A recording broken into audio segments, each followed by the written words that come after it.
Hello, welcome to Startup Health Now, the weekly web show that celebrates the healthcare transformers and change makers reimagining health. My name is Unity Stoakes, and today we're at the Wearable Tech and Digital Health Conference in San Francisco. Very excited about this next guest. We've got the CEO and co-founder of Althea Health, Manu Kodiyan, who is really doing one of the most inspiring things I've seen in a long while, which is focusing on rare diseases and orphan diseases. Stick around, it's going to be a great show. It is the duty of leaders to lead, of the creative to create, of the daring to do. The free world expects leadership of us. Its fate and our fate depends upon our leadership.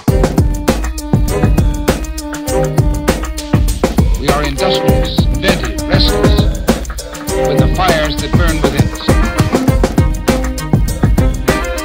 I say that nothing is easy, and the best things are the hardest. And all our troubles, all our immense difficulties, now and in the future, can I say be solved if we have the will, the courage. The future is to those who take it. Well, welcome, Manu. It's wonderful to be here with you today, one of the extraordinary healthcare transformers in startup health.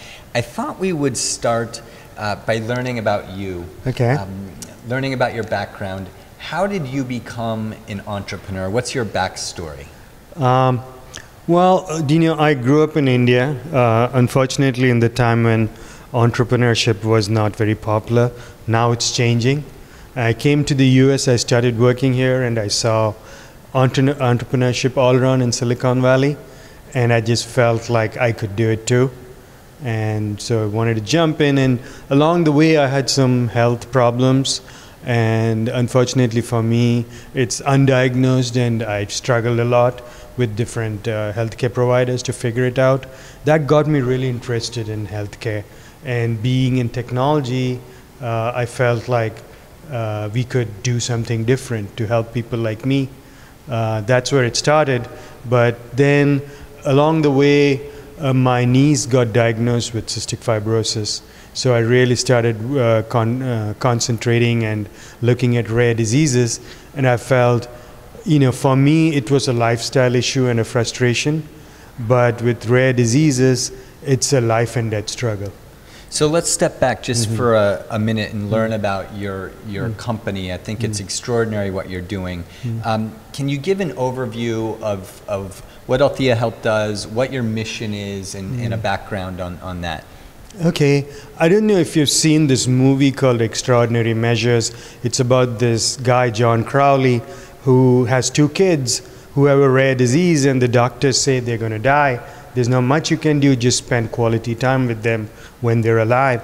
But he didn't take no for an answer. So he quit his job, found a researcher, started a biotech company, and actually found a cure for his kids. So that was really inspiring, and what we felt is that given where technology is and legislation is, we can create more John Crowleys. So that's what our company wants to do. Is there are 7,000 odd rare diseases. There are 30 million Americans with rare diseases, 350 million people world over with rare diseases, and they all love their child as much as John Crowley did. And what we are trying to do is, through our technology and our template and methodology, help these groups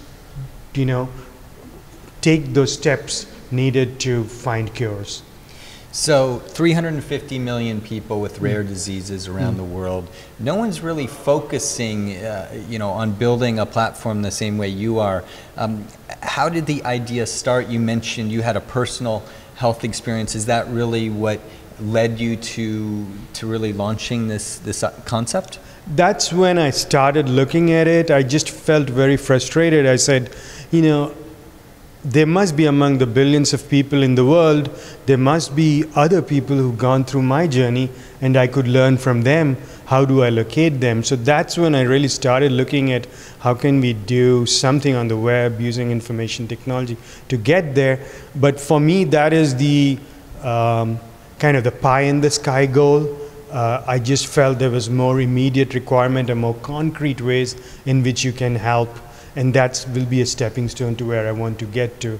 But with rare diseases, we can concretely help people whose kids or patients who are dying today have no recourse. How can we help them? Because I don't know if you know that 95% of rare diseases have no FDA-approved drug. So the 5% that's there is actually a pretty big market. It's $100 billion worldwide, and 15% of the pharma industry revenue comes from rare diseases. So there's a huge opportunity here, but pharma companies find it very difficult to work with rare disease patient groups because they're scattered, it's hard to organize them, and that's where we can reduce the risk for pharma to come in. So take me out to the future, wave a magic wand. What happens, what problem do you solve, a few years out? What does the world look like with Althea, taking shape in the market? For us, if we can move the needle from 5%, to help move the needle to 10%, where 10% of the rare diseases have FDA-approved drug, that'll be a huge, huge victory. So you're really building these groups, these communities to serve them. But on the business side, it's important to work with industry. Yes. Pharmaceutical companies.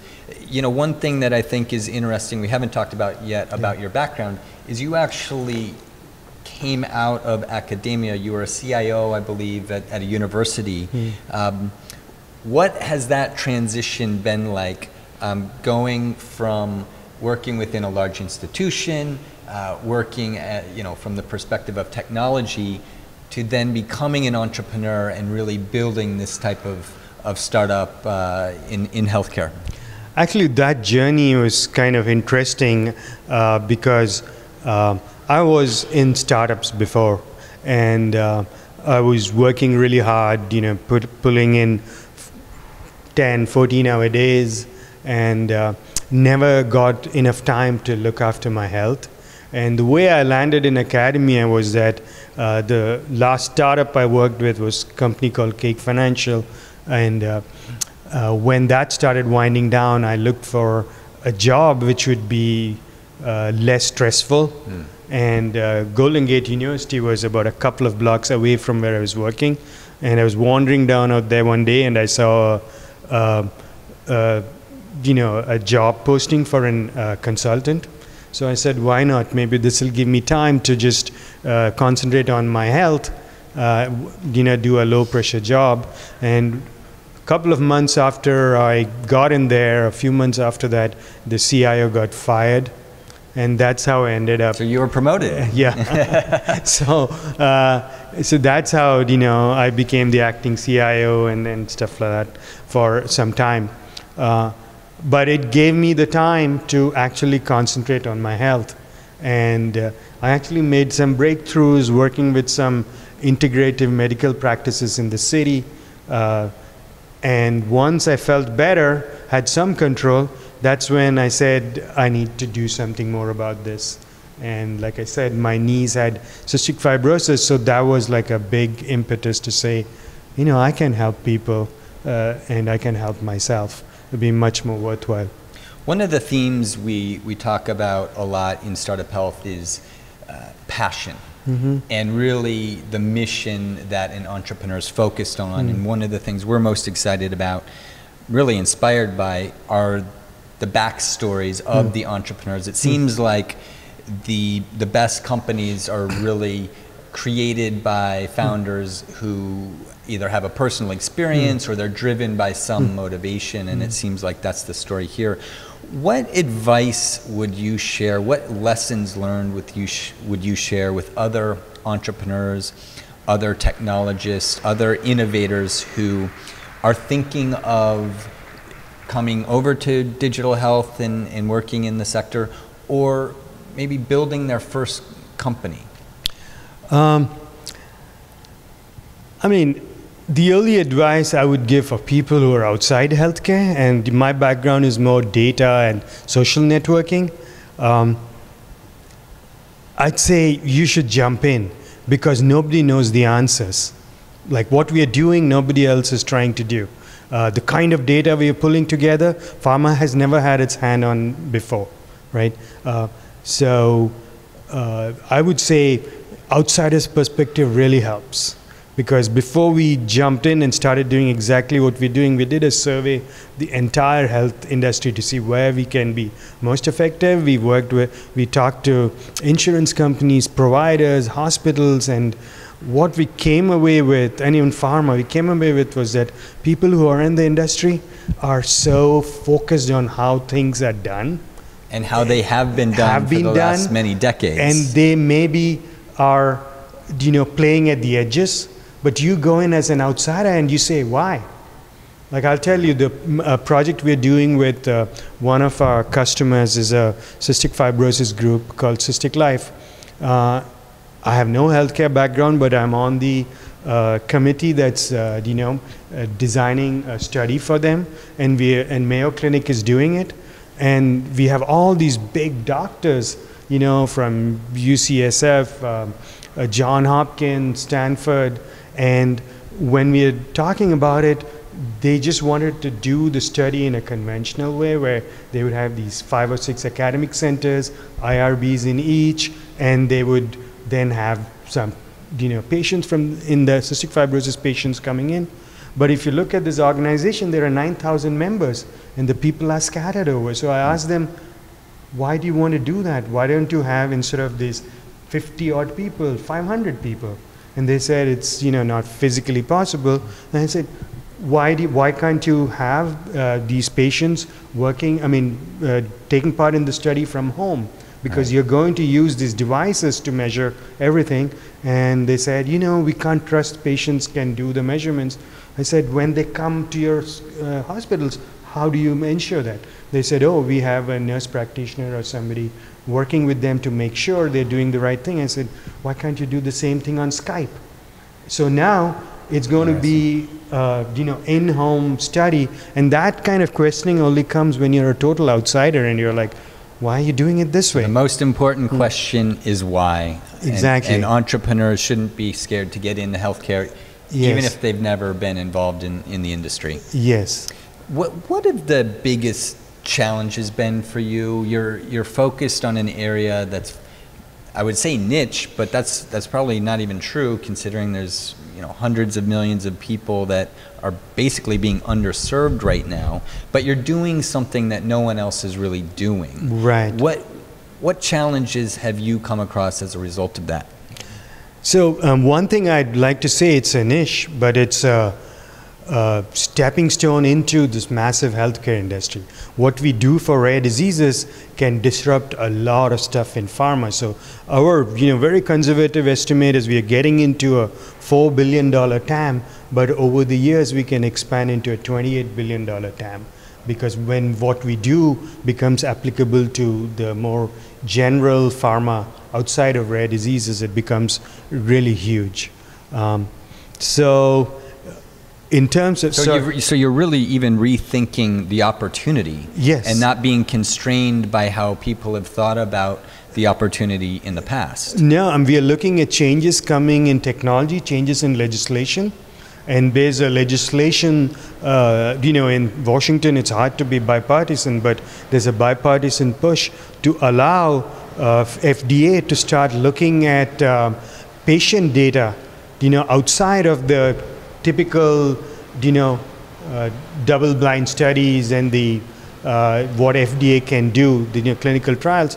They can start looking at patient data, whether it's EMR data, whether it's genetic data, and that would be a great push towards getting more data into the process. And that would be a huge opportunity. So coming back to your question about how doing something that nobody has been done, yes, it's very difficult. So we've doing it in 2 phases. One is work with the rare disease advocacy groups first, and that we've already piloted. We are making revenue on that side, and we have basically that side of the equation. We have customers who pretty much love us to death because nobody else is doing that. Now the other part of it is now getting pharma in, and pharma is more conservative. So it's a shout out to any pharma people who are thinking outside the box, pharma. So you're looking to collaborate with those folks. Absolutely. I mean, there's some money we'll make. So if there's pharma out there, you should definitely Yes. contact Manu, because this is really an extraordinary company. It is, because pharma is already doing it. In orphan diseases, they have to work with these advocacy groups, because it's not like other drugs. For instance, just marketing. You can just go have salespeople who have territories and things like that for normal drugs, which are for the general population.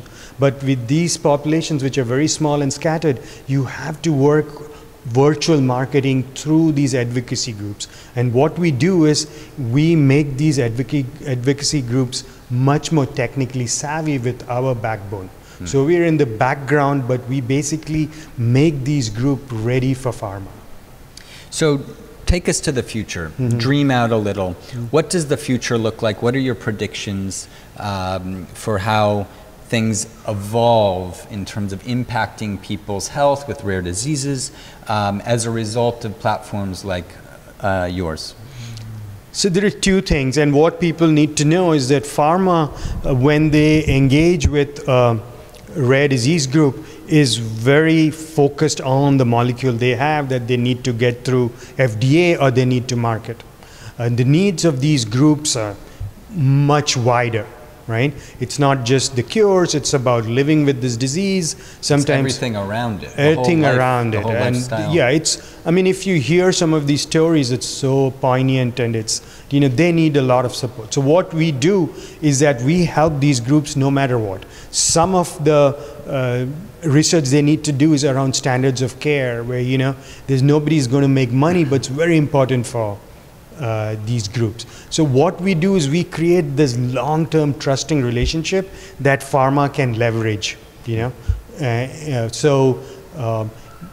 the future, what we want to see is that we will be the platform where these groups, where a parent or somebody figures out that their child has a rare disease, they don't know what to do next, and they can come and organize on our platform and pretty much figure out A to Z what to do, and we'll help them. But among those things, one of the things will be only pharma can bring about cures through FDA. So that will be one of the pieces that comes in. So there'll be more cures, more treatments, more cures, better standards of care, because most of these groups, it's very frustrating. Nobody is helping them. Right. And but it's actually a huge win-win-win. Win for the patients, win for us, and win for pharma if we can work together. So last question. You mentioned when you were working in startups before, you were working so much you weren't able to stay healthy. What do you do today to stay healthy and take care of yourself? It's a long journey building a company. Are you able to take time for yourself now that you're back building your company and being an entrepreneur? Well, I just went from those days of 14-hour works to 18-hour work. So you're working now, even more. Even more. But you're passionate about it. Hopefully now I feel more passionate about it. But for me right now, I'm going through some issues with my back, so that really restricts what I can do. But what I do is, when I put my thinking cap on, I go for walks. So I'm, walking, thinking meetings. I like that. Exactly. And then a lot of times my phone calls are on, on a walk. And then I do swimming. So that really helps me. And the last thing that really helps me, actually the second last thing, is meditation. So I try to carve out half an hour a day to just do some meditation, to just silence my brain for a little while. And that really helps. Walking, meetings, and phone calls, swimming, and meditation to silence your brain. Fantastic. And actually, one last thing is, I got a very supportive wife and daughter, so just spending time with them, I just shut off everything else. That's probably the biggest therapy for me right now. Well, wonderful. Well, thank you so much for everything that you do and the mission of Althea Health, and for being a great healthcare transformer in the startup health community. Thank you. Thanks a lot. I enjoyed talking to you, and again, a shout out to any of the pharma people who think outside the box. That's been one of our biggest challenges, is finding those people in pharma who are willing to look outside the box. So if you're a batteries included pharma executive, where should people go to find you? Yeah, you can go to altheahealth.com and reach out to us. Wonderful. Thank you so much. Have a great day, and we'll see you soon. Thank you.